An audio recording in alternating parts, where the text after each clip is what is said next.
The story of Prophet Yaqub alayhi salam. Do you remember those angels who visited Prophet Ibrahim alayhi salam?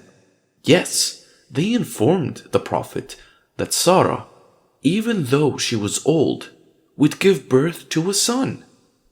The words of the angels soon came to be true. Sarah gave birth to a son. The Prophet named him Ishaq alayhi salam. The son of Prophet Ibrahim alayhi salam grew up, and he was one of God's messengers as well. Ishaq alayhi salam got married to Rebecca, and they soon had twins. Ishaq alayhi salam named them Esau and Yaqub. The elder son was Esau, and grew up to become a strong man. He was a good hunter too. But Yaqub was more intelligent, and he was his father's favorite. The brothers fought with each other a lot. Esau disliked the fact that his father favored Yaqub more than him. Esau became more and more jealous as they grew. As Ishaq alayhi salam grew old, he started losing his sight. The old prophet realized that he was going to die soon. He felt like eating meat for one last time. So he asked his eldest son to hunt some wild meat for him. Esau agreed and went hunting for the meat. Rebecca, his mother, had overheard this conversation. She ran to her younger son, who she favored, and told him, "Slaughter 2 goats of your best flock and cook them as soon as you know your father will like. Go and do this before your brother returns." Yaqub did as his mother had ordered. His mother then asked him to put on his brother's clothes to make him smell like Esau. Then she covered his hands and neck with goatskin. She asked him to do this as Esau was very hairy. She also asked him to speak like his brother. Then Yaqub stepped into his father's room. "Who are you?" asked Ishaq alayhi salam. "I am your son," replied Yaqub in a deep voice. His father then started eating the food. Once he finished his food, he felt satisfied. The old prophet then blessed Yaqub alayhi salam to be the better brother and to become the leader of his people. Once he got the blessings, he left the room. After some time, Esau walked in with the meat and entered his father's room. "What is this, my son?" the prophet asked when he heard Esau's footsteps. "I've brought you the meat you like." The old prophet was confused now. "Didn't you bring me the food some time ago?" he asked him. "I also gave you my blessings." "No, I did not," Esau said. It was then that he realized that his brother had cheated him. He felt so angry that he wanted to kill Yaqub right away. Rebecca saw that Esau was going to kill his brother. So she went to Yaqub and ordered him to go to her brother Laban in the land of Haran. She asked him to stay there until his brother was not angry at him anymore. Yaqub obeyed his mother and started his journey towards Haran. He walked by foot under the hot desert sun. One evening, he got very tired of walking and decided to get some rest. He took a stone and put it under his head and slept. That night, he saw an amazing dream. He dreamed of a staircase from heaven to earth. He saw angels coming down and going up the staircase. Allah subhanahu wa ta'ala blessed Yaqub and this piece of land for his future generations. When he woke up, he realized that it was not just a dream. He had been really blessed by God. He took a vow that if he was ever to return to his family, he would build a mosque here for Allah subhanahu wa ta'ala. He also vowed to give 1/10 of his property to Allah subhanahu wa ta'ala. He placed the stone he used to sleep on in order to recognize this place when he came back later. He poured oil on it. This place is today known by the name of Jerusalem. Yaqub then walked toward Haran.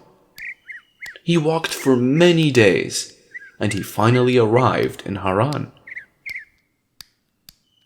Yaqub alayhi salam then met his maternal uncle Laban and introduced himself. When his uncle realized that Yaqub was the son of his sister, he was very happy. He invited him to his house and introduced his daughters, Leah and Rachel. The Prophet didn't want to sit idle, so he started working hard for Laban. While he stayed at his uncle's house, he fell in love with his uncle's younger daughter. The Prophet told Laban about his love for Rachel. "Work for me for 7 years," he said, "and I will let you marry my daughter." The Prophet agreed. Yaqub alayhi salam worked hard for the next 7 years. Laban reaped the rewards because of the hard work of the Prophet. His wealth had increased manifolds by now. The 7 years were over, and as promised, Laban made arrangements for the wedding. He prepared a feast and gathered people for the wedding. But Laban cheated. Instead of Rachel, he got his elder daughter married to Yaqub. Yaqub didn't know about this, and he discovered the truth only in the morning. The Prophet realized that he had been cheated. "You deceived me," he said to Laban. "I was engaged to Rachel, and you married me to Leah?" "It was for a reason," said Laban. "It is not in our tradition to marry the younger daughter before the elder one. However," he added, "if you love Rachel, work for another 7 years, and I will let you marry her." Yaqub alayhi salam worked hard for another 7 years. And finally, he got to be married to Rachel. They lived together happily. Yaqub alayhi salam continued to work for his uncle for 20 long years. Laban's wealth had increased substantially because of the Prophet.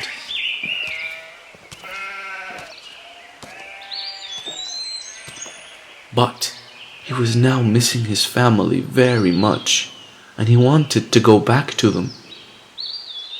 One day, the Prophet asked his permission to return to his family. Laban agreed and promised him reward for working so hard. "Give me each speckled, spotted, and black lambs that were born this year," said Yaqub alayhi salam. Laban agreed, and the Prophet walked away happily. But Laban had grown greedy by now. He was not willing to part with the sheep he owned. He asked his sons to take away all the speckled, spotted, and black sheep from the flock.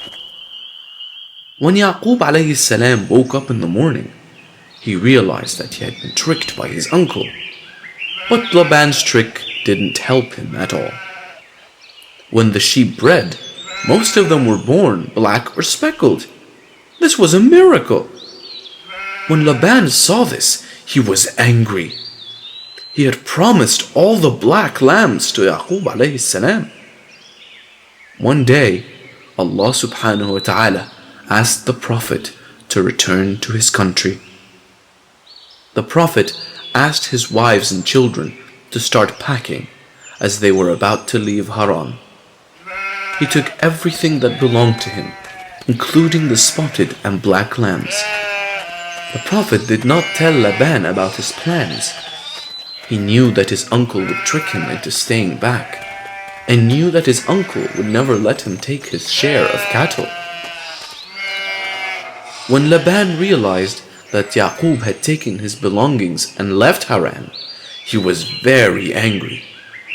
So he took his people and followed Yaqub alayhi salam before they reached far. Laban and his team followed the tracks of the Prophet, and soon they caught up with him. "Why did you leave without my knowledge?" asked Laban. "If you had told me that you were leaving, we could have celebrated this occasion with a feast, and I could have bid farewell to my daughters as well." The Prophet somehow convinced his uncle, and they decided they will no longer interfere in the affairs of others. They sat on a hill called Galid, and they made a covenant there.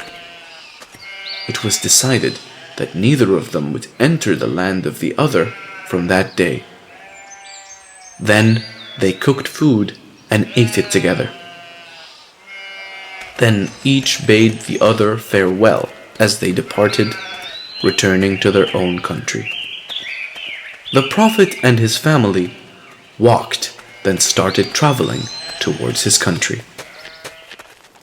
One day, at the break of dawn, the Prophet was sitting outside his tent. It was then that an angel appeared before him in the shape of a man. Then the angel started to wrestle with the Prophet. They fought neck and neck until the angel injured the Prophet's thigh, and the Prophet became lame. The sun had started rising up by now, and the angel asked him, "What is your name?" "Yaqub," replied the Prophet. "From this day you shall be called Israel," said the angel, and vanished into thin air. The Prophet could not believe his eyes, and he realized that the man was actually an angel. The Prophet and his family continued through their journey. When they reached the land known as Seir, he sent a messenger to Esau asking forgiveness. But the messenger returned with bad news.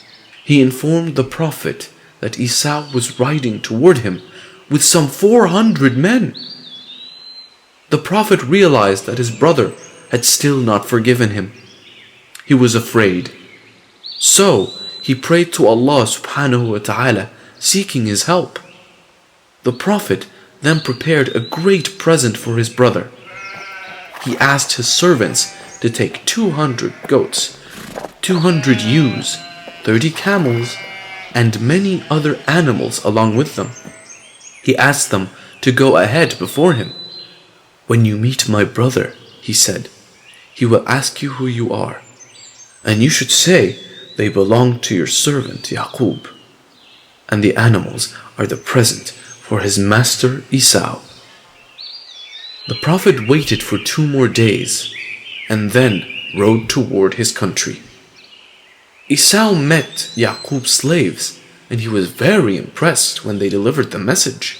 He was happy that his brother was giving him so much cattle. And then Esau saw his brother approaching. Yaqub alayhi salam prostrated to him as a sign of salutation. Esau was very happy when he saw this, and he had tears in his eyes. He hugged his brother and sought forgiveness for being angry with him for all these years. "Who are these people with you?" asked Esau when he saw the women and children. "They were given to me by our God," said the Prophet humbly. Leah, Rachel, the children, and all his slaves came and prostrated before Esau as a sign of respect. Esau refused to accept the gifts at first, but the Prophet insisted, and he had to accept them at last. All of them started traveling back to their country, and they were led by none other than Esau. On their way back, the Prophet camped near Jerusalem. It was here that the Prophet had poured the oil on a rock years ago. He then built a mosque as he had promised. Prophet Yaqub alayhi salam had 12 sons in total, and Yusuf was among them. He grew up into a handsome and devoted man. They migrated to Egypt, and they lived there for 17 years. And after living and preaching about God for a long time, the Prophet died at the age of 147.